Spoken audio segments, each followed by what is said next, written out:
Dari situ saya mengalami hal yang saya anggap religi itu keras, kayak mimpi itu nyata. Waktu itu saya itu bisa melihat jasad saya sendiri. Ada satu cahaya yang narik saya. Tiba-tiba saya sudah di alam lain. Banyak orang di situ. Di situ orangnya itu laki semua. Ada seorang yang manggil saya 3 kali manggil saya. Orang itu begini melambaikan tangan. Akhirnya saya datangi. Waktu saya datangi itu saya tanya kan, Bapak kenal saya? Ya beliau tanya begitu. Enggak, dia bilang saya nggak kenal saya. Loh, saya ini bapakmu.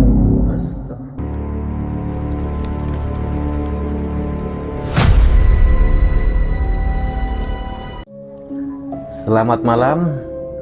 Kali ini channel kami kedatangan tamu spesial, aktor dari Yogyakarta. Selamat malam, Pak. Selamat malam, Pak. Ya, bisa memperkenalkan diri? Baik, nama saya Darmendra, umur saya 52 tahun. Pekerjaan saya adalah aktor di sebuah agensi di Jakarta dan main film, main sinetron, FTV dan lain-lain. Kalau Pak Darmendra sendiri asal dari mana, Pak? Kalau asalnya saya itu kelahiran di Sumatera Selatan, tepatnya di Kertapati, Palembang. Tapi orang tua itu kan TNI, jadi dia pindah-pindah dan kebetulan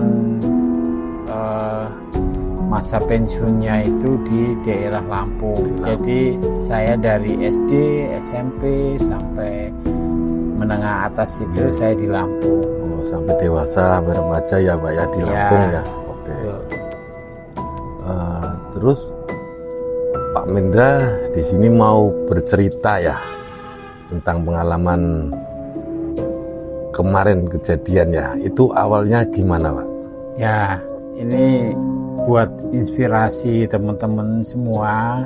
Dalam kehidupan saya ada kejadian yang menurut saya itu saya perlu menyampaikan kepada saudara-saudara semua.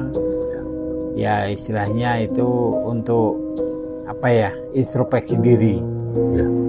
Jadi pada tahun 2025, tepatnya tanggal 9 April, itu saya dapat job callingan untuk iklan bioskop. Jadi sebelum pemutaran film itu ada iklan ya. Nah, kebetulan talentnya itu saya. Lolos casting ya, Pak ya? Saya lolos casting itu saya, dan onlocknya itu sekitar jam 4:30. Pagi sekali ya, Pak? Pagi sekali ya. Dan itu karena pagi sekali itu tepatnya kita akan di puncak di Bogor. Itu jalan juga kan kecil ya. Untuk mobil itu kurang masuk, jadi kita pakai kendaraan roda 2. Oh, naik sepeda motor. Ya, naik sepeda motor. Nah, kebetulan waktu itu kita bertiga itu sama teman-teman itu. Sebelum berangkat itu saya mengatakan bahwa ini yang depan siapa? Karena kan saya belum tahu jalannya. Belum hafal lah. Terus teman aku bilang, aja kamu aja yang pakai map. Pakai map HP. Oh ya sudah, kalau gitu saya di depan sendiri, teman saya yang 2 boncengan di belakang. Nah, terus berangkat sampai daerah Bogor itu sudah mulai jalan, sudah mulai mengecil. Karena saya fokus di HP untuk mapnya itu. Akhirnya ada tikungan dan ada polisi tidur. Ya. Itu seperti perasaan saya itu, saya narik bekas rem dan akhirnya meleset dan terjatuh waktu itu. Tapi jatuh itu saya kebentur di aspal itu kepalanya dulu. Memang saya pakai helm, Pak, pakai helm, dan tidak ada luka, tidak ada luka sama sekali. Cuman saya berpikir ya biasalah kalau jatuh itu biasa aja karena waktu itu merasakan nggak sakit. Oh, waktu itu yang dirasakan malah biasa aja, Pak, ya? Ya biasa aja. Waktu saya jatuh itu saya koprol. Ya. Nah terus saya bangun tapi sempat duduk dan ada masyarakat sekitar ikut membantu nolong. Ya, ikut nolong. Dan kebetulan memang orang Jawa Barat kan ambil cai gitu. Ya. Cokot cai. Ambil air. Ya, ambil air. Saya dikasih minum air. Nah, setelah saya dikasih minum air, saya duduk. Badan saya nggak apa-apa waktu itu kejadian. Terus akhirnya saya bangun lagi, Pak. Saya bangun terus bangunin motor. Ya. Teman dari belakang nyusul. Nah, terus gimana? Masih kuat untuk ke lokasi ya. Karena saya merasa masih kuat. Masih kuat saya. Masih kuat. Akhirnya kita lanjut ke lokasi kurang lebih sekitar setengah jam lagi, Pak. Sehabis jatuh itu Bapak masih melanjutkan perjalanan itu? Iya benar. Masih melanjutkan sekitar setengah jam lagi. Lumayan jauh ya, Pak? Ya, karena memang nggak bisa dijangkau sama roda 4. Di jalan sampai ke titik ke lokasi itu, apa yang Pak Mendra itu rasakan? Ya waktu itu setelah jatuh itu belum terasa. Nah, setelah sampai lokasi, saya parkir motor. Nah itu sudah mulai itu kepala saya itu udah mulai agak nyeri sedikit. Nyeri. Ya, terus saya langsung ke wardrobe. Ya, oke. Langsung ke wardrobe. Setelah dari wardrobe saya di make up. Nah setelah di make up itu saya merasa kepala saya itu sakit. Nah karena banyak yang ngantri dan kepala saya sakit, saya kan perlu minum obat. Iya. Ini saya minta obat dari kru film. Adalah obat, akhirnya saya minum obat. Biasanya kalau sakit kepala itu saya minum obat 5 menit 10 menit itu sembuh. Ini ternyata enggak, malah semakin sakit. Dan akhirnya saya minta kepada tim make up untuk yang lain dulu yang di make up. Iya, biar yang lain Ya, didahulukan. betul. Pak Mendra belakangan. Saya istirahat dulu. Ya, dikarenakan sakit kepala. Ya, betul. Nah, setelah itu saya duduk di sofa. Saya rebahan. Ya, mungkin kurang lebih 2 menit 3 menit itu. Ya. Terus langsung saya itu nggak sadar. Ya, langsung nggak sadar. Pokoknya sudah hilang aja begitu. Ya. Tahu-tahu saya sudah berada di rumah sakit. Tahu-tahu. Di rumah sakit. Tapi waktu keadaan sadar baru tahu saya itu ada di rumah sakit. Nah, dari perjalanan waktu saya pingsan itu ke perjalanan rumah sakit itu kan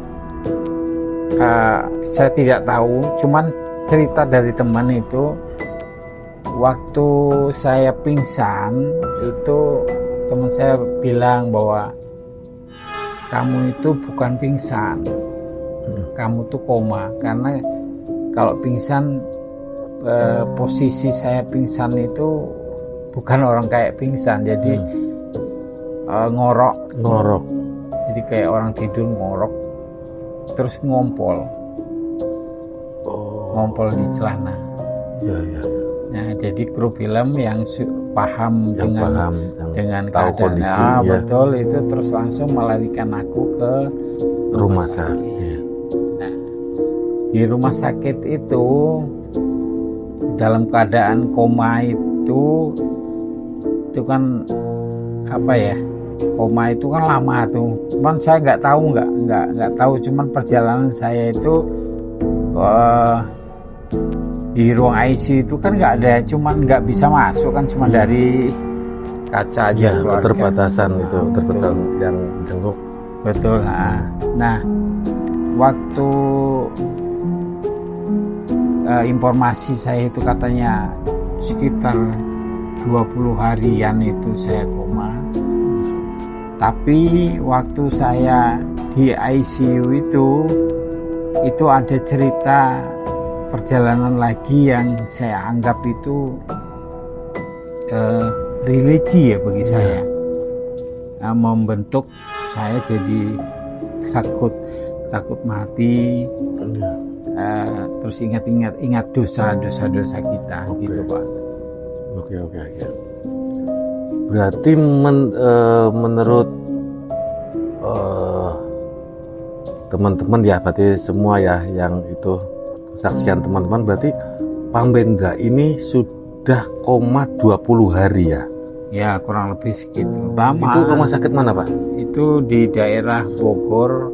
Apa ada yang nunggu waktu di situ? Ya, waktu sakit? Karena kan saya di Jakarta itu jauh dari keluarga, dan ada salah satu teman saya yang memang dia dari Jogja, itu yang mengurus saya di sana. Itu waktu saya sudah sadar. Ya. Vonisnya apa, Pak? Dia bilang saya itu pecah pembuluh darah. Jadi di dalam otak itu pecah pembuluh darah. Kalau Bapak mau lihat itu yang kayak gini ya, ini akan ada dekokan. Iya. Nah, begitu. Itu ini gimana, kan Pak? Itu dilepas atau dibuka atau? Ya, kalau dari pihak medis itu dibuka, dibelah, tengkoraknya dibelah, karena kan untuk nyedot darah yang gumpalan pecahan pecah pembuluh darah itu membeku dan diambil. Nah, dari situ saya mengalami hal yang saya anggap religi itu. Ya. Jadi saya merasa, tapi kayak mimpi, tapi itu nyata. Yang saya rasakan bahwa waktu itu saya itu bisa melihat jasad saya. Jadi kalau orang yang sudah itu kayak cerita orang itu mati suri. Jadi saya bisa melihat jasad saya sendiri. Ya.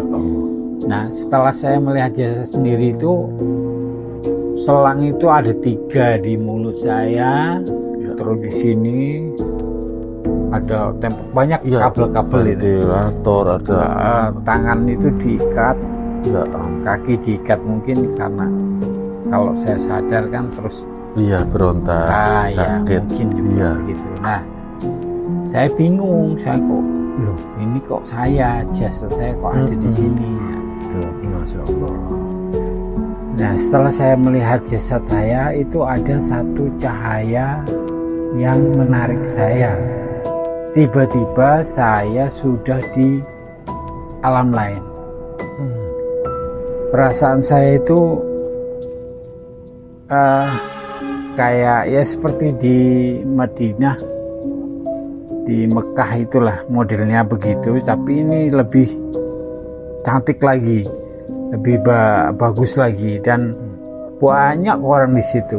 Itu padang pasir ya, seperti padang pasir atau?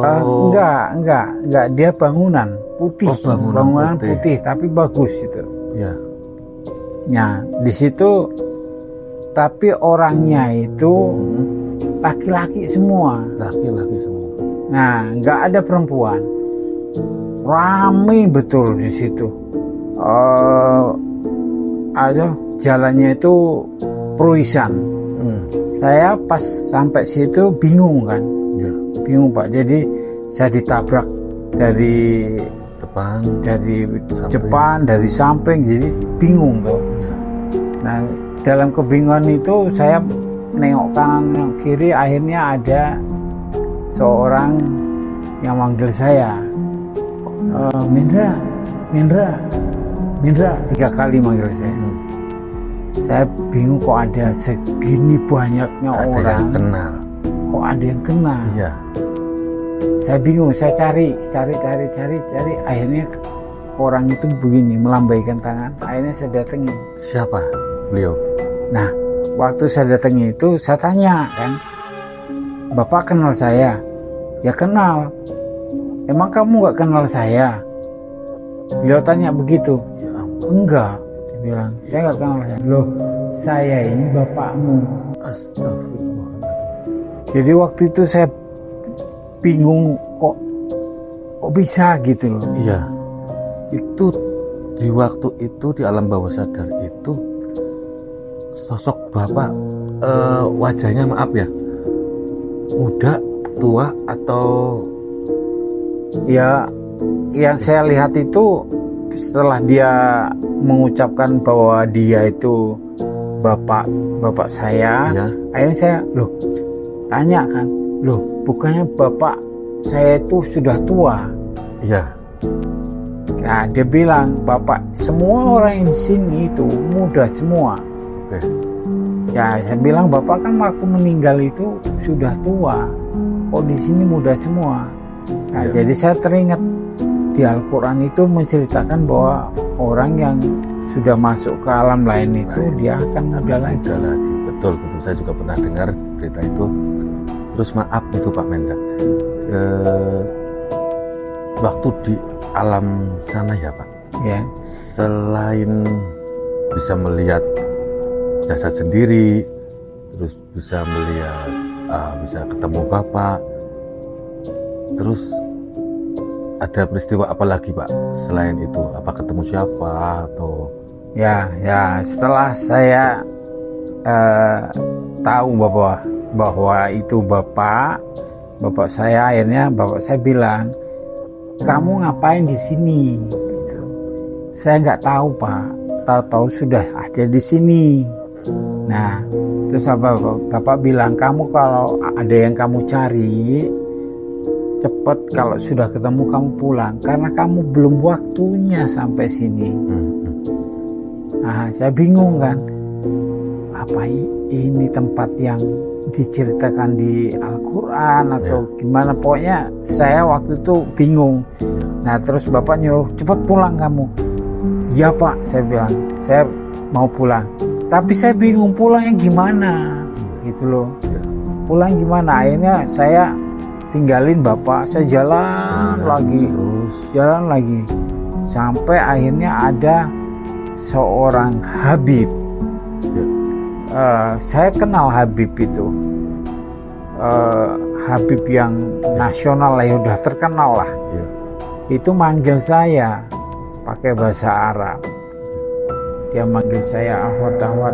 Terus saya datengin, dia ngomong begini, saya mau titip pesan sama kamu dan kamu cepat kembali. Pesannya begini Pak, pesannya itu ya ampun, bikin bulu kuduk saya itu merinding banget.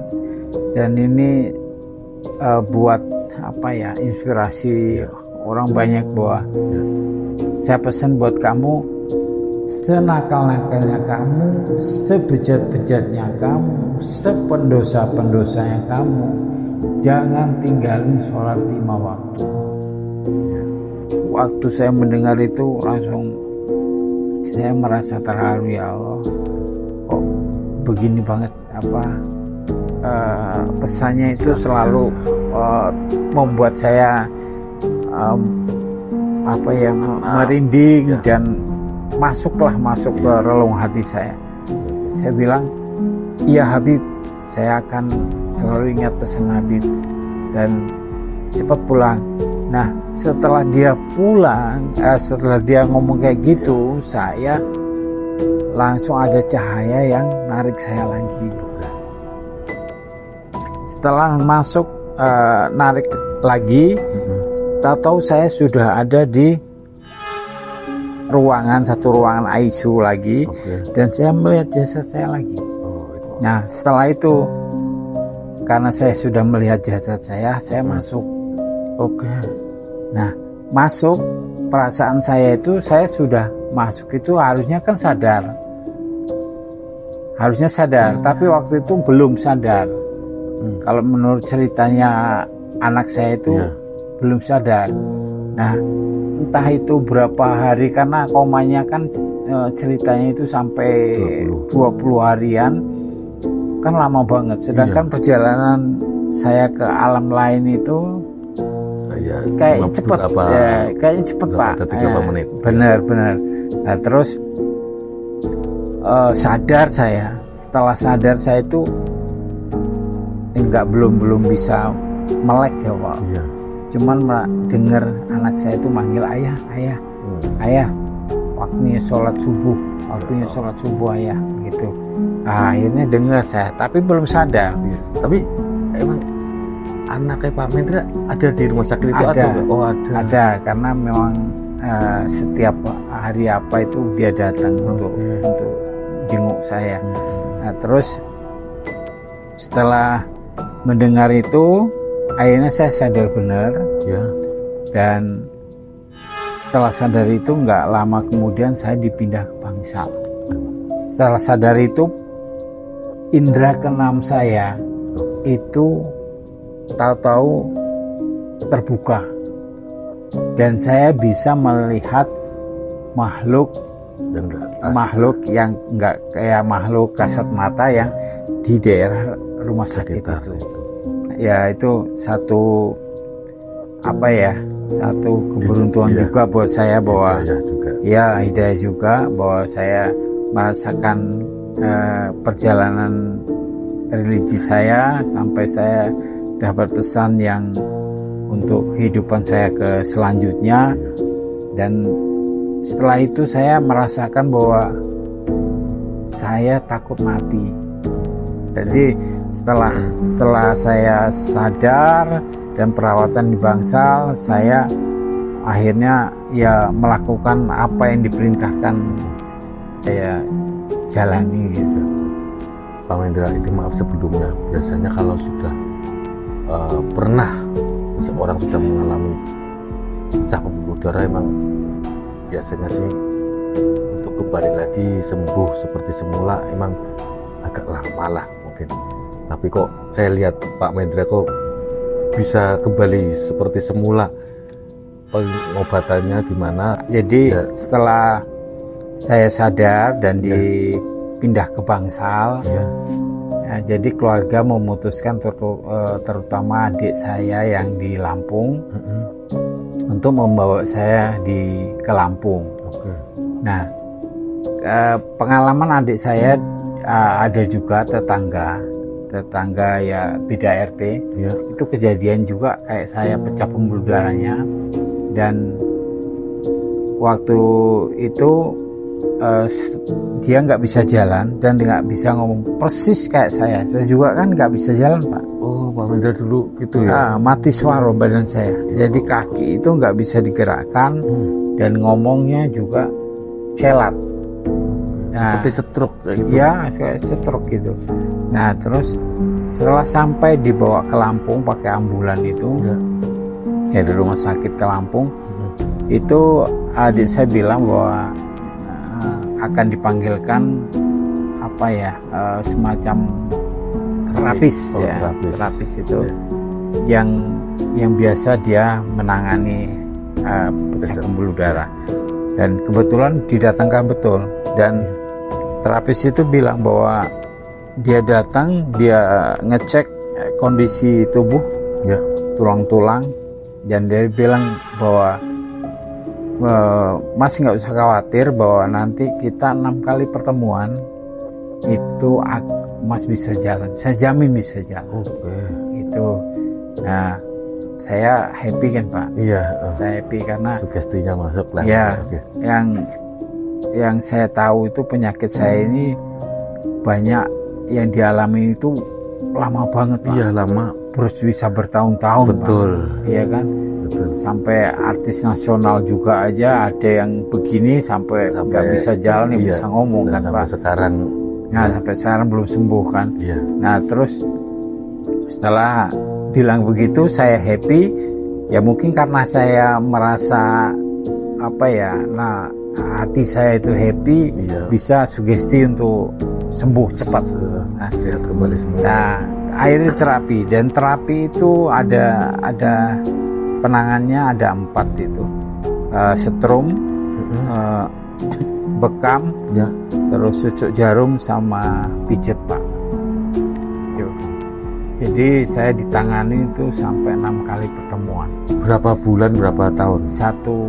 Dalam 1 minggu itu 2 kali pertemuan. Sedangkan ini dijadwalkan 6 kali pertemuan. Berarti ya segitulah Pak. Iya. Nah, setelah itu baru 4 kali pertemuan saya itu sudah bisa berdiri Pak. Oh, ada progres langsung di tubuh langsung. Dan 6 kali pertemuan saya bisa jalan. Dan ngomongnya juga ya walaupun masih celat, tapi terus berangsur-angsur membaik sampai sekarang. Oke. Sudah kembali lagi sekarang Pak Mendra untuk syuting lagi sudah. Ya. Alhamdulillah. Jadi pesan saya juga itu untuk ya mungkin para pendengar, para penonton, untuk 5 waktu jangan ditinggalkan. Oke. Ya, itu pemirsa, pesan-pesan dari Pak Mendra untuk pemirsa tadi 5 waktu. Ya, sholat 5 waktu jangan ditinggalkan. Kita berbuat baik sama sesama. Oke, sekian podcast saya. Terima kasih Pak Mendra, semoga sehat selalu, terus selalu sukses dalam berkarir. Ya, makasih Pak doanya. Ya, sukses juga buat Bapak. amin. Terima kasih.